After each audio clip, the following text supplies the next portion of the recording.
Yesterday went, but recap of what all happened yesterday. Well, obviously, Kansans voted and made decisions. They chose divided government in the state's executive branch and ultimately, settled out a number of legislative races. And I think at this point, the important thing is for those of us that have the privilege of serving going forward, we need to find a path forward, work together, make the state function the way the voters expect, and get along. And I believe we'll do that. And your race was kind of close. Was that kind of surprising to you, or? Well, our numbers turned out to be fairly strong. We performed very well as compared with most of the other races on the ballot. Obviously there was a blue wave, and there was a wave of new participation in elections in Kansas, which is great. You want more people participating. But I think you always want to learn from elections and figure out how you can do better next time. Derek, this is your third term, though, correct? It is, that's true. So how does that feel to have been elected 3 different times and for 4 years each time? Yeah, well, I'm really grateful for the chance to serve. I think we were looking at some history trivia the other day, and I think I'm now only the second person in Kansas history who's been elected to a third 4-year term as Attorney General. Bob Stephan, of course, served a total of 4 terms. I'm mindful of that. We're going to work very hard to make sure we don't get stale, that we continue to advance fresh ideas and make a difference for the next 4 years, but I'm just very grateful for the opportunity. What about working with the new governor? Have you talked to her yet? Are you looking forward to speaking with her? I am looking forward to it. I called her this morning. We didn't connect, but I hope to speak with her soon.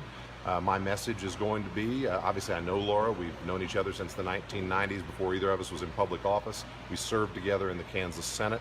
We obviously have differences, but we also know how to work together, and that's certainly my intent for the better part of the state.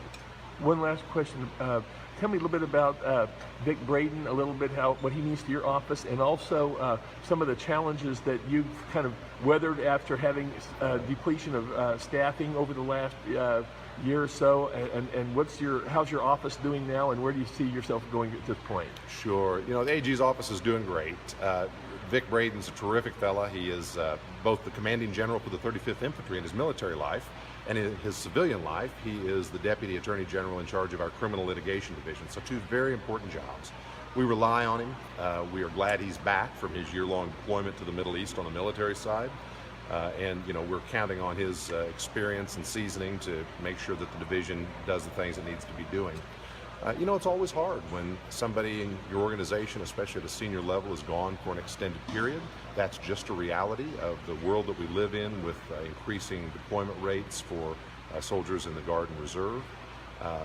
But at the end of the day, those of us who are left behind during a deployment, we don't have a choice. We have to do what has to be done until our service member gets home, and that's what the men and women at the AG's office did, and I'm very proud of them for that. They stepped up, and it wasn't easy for them. Well, thank you very much, Derek. All right. Thank you all very much. Have a good day. Appreciate it. Take care. And Attorney General Derek Schmidt, who just re-elected last night to his third 4-year term as Attorney General of the State of Kansas. He spoke here today at the military luncheon here at the downtown Ramada Inn in Topeka. Reporting from the downtown Ramada Inn, Phil Anderson, CJOnline.com.